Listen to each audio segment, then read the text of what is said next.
Liverpool bosses will be keeping a close eye on Manchester City in recent weeks for a number of reasons. Ahead of the Reds trip the Etihad last Saturday, Jurgen Klopp and his staff will inevitably have Pep Guardiola's squad and their matches extensively when it comes to drawing up a game plan for their latest trip Manchester. On top that, they will always have one eye on fortunes of their title-challenging archrivals, with only a point separating them at the top Premier League once again. With Saturday's 11 draw coming to an end, Liverpool's dressing down need not focus on City for the foreseeable future. Their paths will not cross in the FA Cup until the second leg at Anfield on March 9th.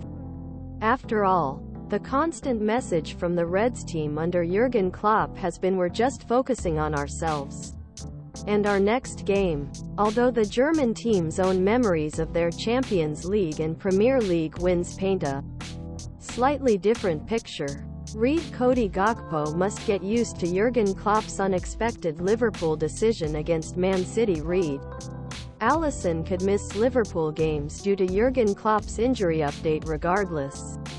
Saturday's stalemate at the Etihad is this week's chip sheet as Anfield's attention turns to the Europa League visit of LASK Linz ahead of next weekend's home with Fulham.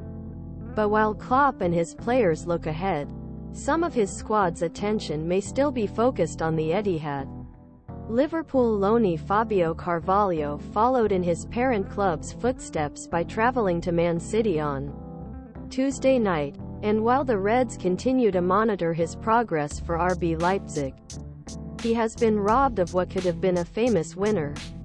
He was brought on as 74th minute substitute alongside Yussef Poulsen with the score tied at 22, but was bitterly denied a dream debut less than 2 minutes later after slotting home through ball from the Danish national team. Unfortunately, despite his good finish, Carvalho was in a marginally offside position as he brought down Lukas Klostermann's long ball down backside, then took ball back into box and found bottom corner.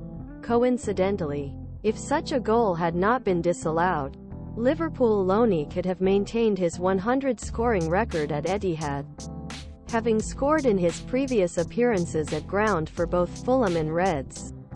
Such a strike could have given RB Leipzig an improbable 32 lead, but instead they lost by the same scoreline thanks to Julian Alvarez late winning strike. And this disappointment was only the last disappointment for Carvalho. RB Leipzig wanted to sign him permanently last summer after seeing bid believed to be around £10 million rejected. Just a year after the Portuguese star moved Anfield for value of up £7.7 million with add-ons. As a result, they decided on a season-long loan move instead and agreed that the player needed more senior action. After all, he made 16 appearances, started just 6 times and totaled just 520 minutes of senior action before last season's mid-season World Cup in Qatar.